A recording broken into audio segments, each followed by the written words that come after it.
Right, hello everyone and welcome back to the Hull City Career Mode on this channel, episode number 2 today, where first of all, you see the fixtures we have in the month of August. Swindon, Doncaster, Tranmere, Fleetwood, MK Dons, Ipswich and Northampton. First game of the season is away at Fleetwood, and after we made the signing of Jack Byrne last time out, and you can see him there in the press conference. I know, having used him previously on this FIFA, that he's more effective when you play him centrally. But due to Malik Wilks' injury, we can't currently do that. Because I'd like to have Wilks on the right and then play Byrne at cam. But because Wilks is injured, we can't do that. Which is a shame, because I want to get the most out of him. Because he's the one and only signing that we've made so far this season. But it's one of those things. So you can see there we're advancing through into the first game of the season then, away against Fleetwood.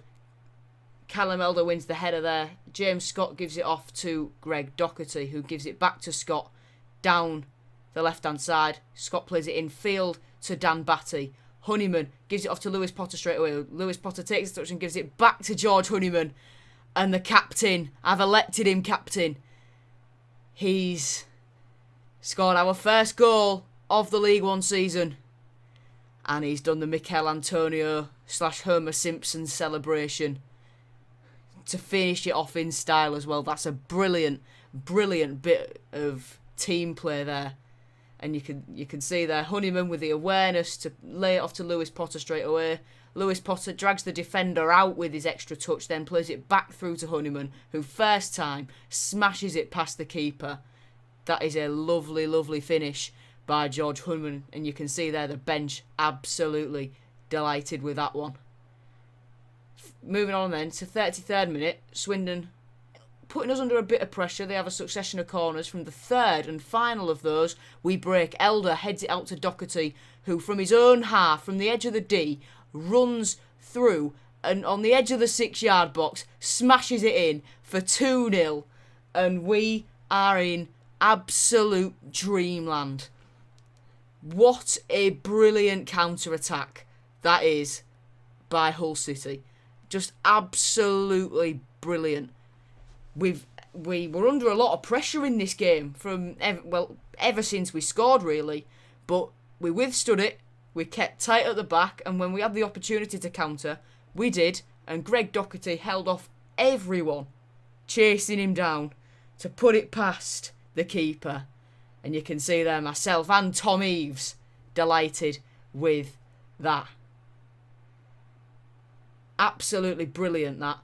And then here we were so close again. Batty played it back to Lewis Potter, who received the ball from his shots, deflected onto the post, and James Scott scuffs the follow-up, but there's not much he can do from that angle there. And we were on top in this first half. We did deserve the lead. But second half, we didn't start off too well. We were under a lot of pressure, and here we buckled. George Long distributes it poorly.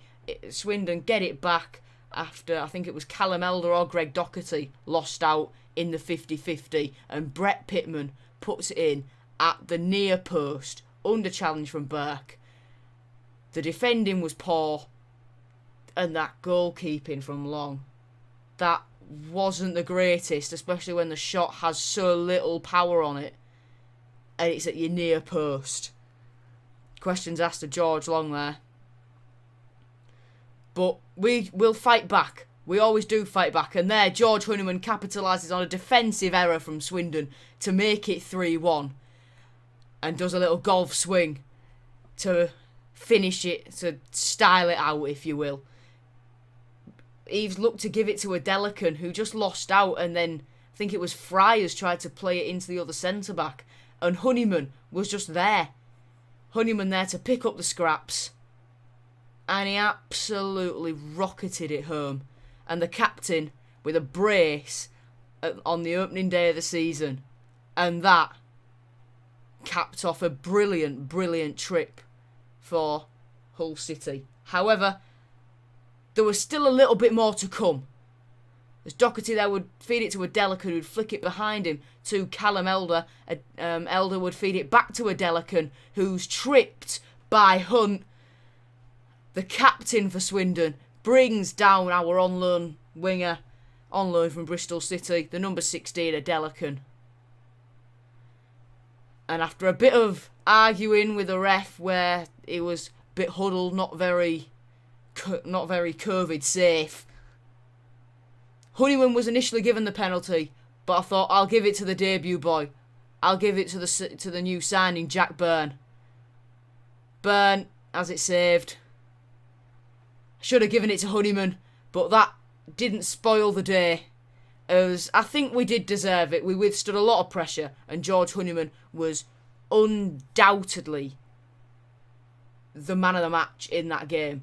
As we come out of the game, Dan Batty is attracting interest from Guangzhou Evergrande. We reject that, and Wolfsberger want Festus Arter on loan. We accept that, and we move on to the second of, I think, 3 today, where we take on Doncaster, a game that would be the Grant McCann derby if I wasn't the manager. Honeyman, the man of the moment, 2 in his previous game. Can we keep it? Can we keep the 100% streak going in this game? No changes to the team, because we don't have to. When we've just won, we've not got any injuries, we don't have to. Everyone's well rested, they've trained normally, we were all fine. And that Doncaster team is a very, very, very good outfit. But we would take the lead. You can see there Dan Batty getting right stuck in to James Coppinger. He advances to inside the centre circle, just over halfway, finds the run of Keane Lewis Potter, the academy boys linking up. Lewis Potter on his left, it's saved by Lumley, but Lewis Potter puts it in. Second time of asking. He gets 2 bites of the cherry. Bit of luck maybe, yes, but was it skill to get it in? Most definitely. It's a brilliant run by Lewis Potter after a brilliant ball by Batty. His initial shot was really well saved by Joe Lumley, to be fair to him. And I think, oh no, the defender didn't get something on it. He didn't get something on it. But brilliant stuff there by Keane Lewis Potter. Burke wins a header. Lewis Potter can't win the second ball. And Sims plays it through to Okinaberry, who skins Device, has Burke on pace. And Okinaberry dinks George Long, who's just come out to try and shut his man down. That happens a lot on this FIFA, I've found out. But Fajiri Okinaberry makes it 1-1 at the KCOM. And I do have to say as well, Josh Sims, I think it's Josh Sims, well, Sims nonetheless, he was at the heart of everything Doncaster were doing in this game. And the finish from Fajiri Okinaberry is absolutely fantastic. Reece Burke can't get near it. And you look, he's dinking it. George Long can get absolutely nowhere near it. Do not bring your keeper off the line in this FIFA. It just won't happen for you. Right on the stroke of half time, here's Sims again from the corner. Whips it in. The marking from Device here is absolutely horrendous. And Anderson heads it past George Long. The marking from Jordi Device there was absolutely awful. And Anderson puts it in. Jacob Greaves and Alfie Jones are sat there on the bench thinking, Jordi, what are you doing, pal? George Long's distraught as well, but yeah, the corner is a really good delivery. But Jordi Device, that marking is absolutely awful. It's horrendous marking. Get goal side of him, don't stand 3 yards behind him and then think you can win the header, Jordi. Flipping heck. And that would take us up to half-time in this game then, where we definitely deserve to be behind. Doncaster dominating the game, dominating everything that was going on. So I decided, you know what, we'll make some changes. James Scott has done nothing out on the left for me so far this game. We're going to bring off Greg Doherty for Hakeem Adelican, and we're just going to go 4-4-2 and see what happens. What would happen?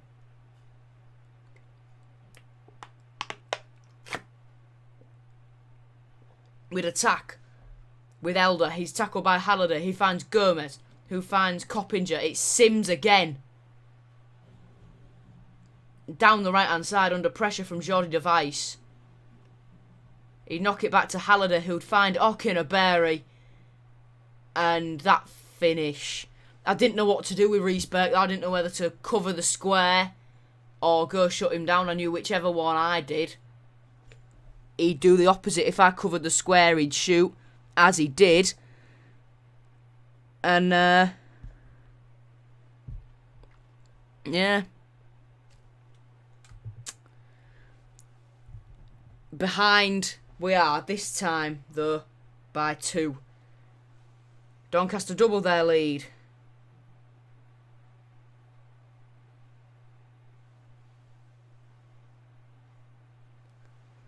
However, Lewis Potter would find a Delican. Could we get a little sniff of hope at the end of the game? A Delican's off the bar, it bounces down off the line. Eves heads in!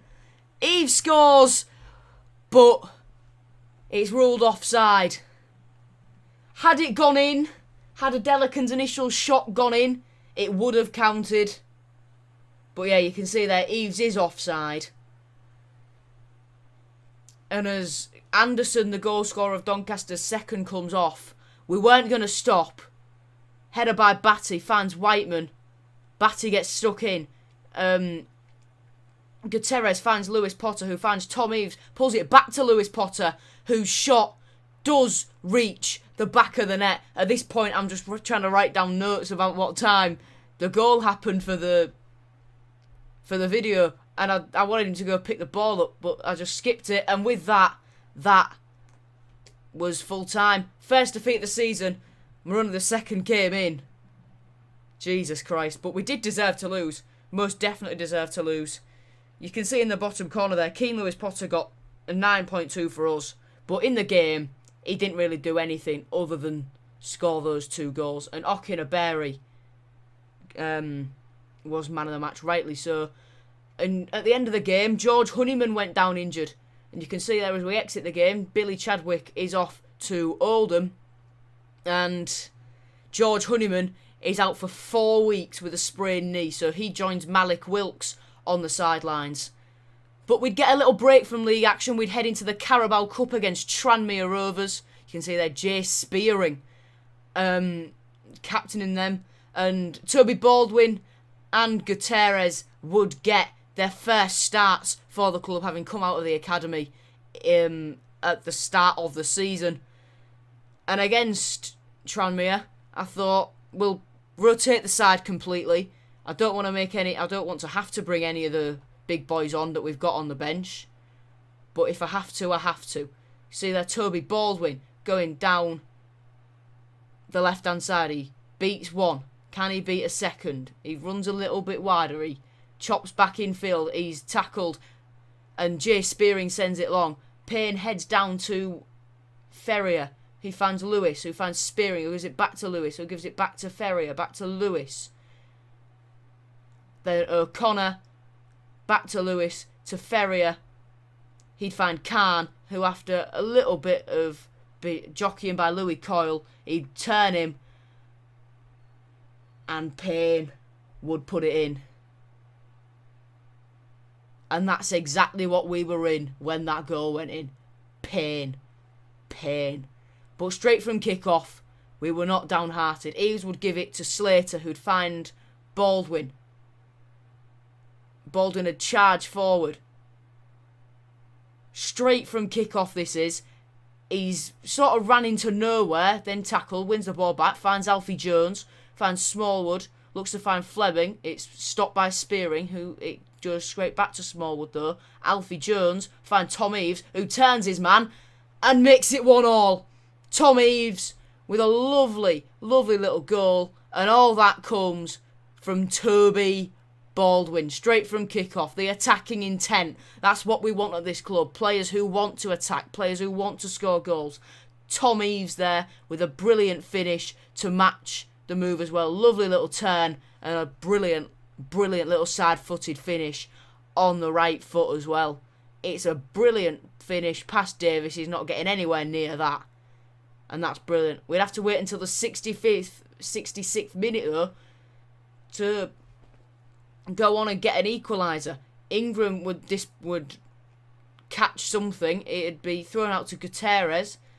His cross would be cleared. McLaughlin would head down the clearance. Alfie Jones would flick it on to Toby Baldwin, who'd find Tom Eaves, who'd flick it over to Gutierrez, who'd beat his man, cross it in, and there's Regan Slater to match the cross with a brilliant finish on his Hull City debut, the Sheffield United loanee. With a lovely little finish. Lovely little finish. And we'd make it a third as well. Small with the interception. Adelican breaking at pace. Subbed on for Toby Baldwin. Adelican cuts back, cuts inside, and finishes it at the near post. And that would cap off a brilliant day at the KCOM Stadium. It was closer than you think. Matt Ingram was called into action a couple of times, but we made it work, and Tom Eaves was man of the match in that. Hakeem Adelican, though, ran him very, very close. And with that, that marks the end of this opening episode of the Hull City Career Mode, guys. Thank you very much for watching. I'll see you later. Bye-bye.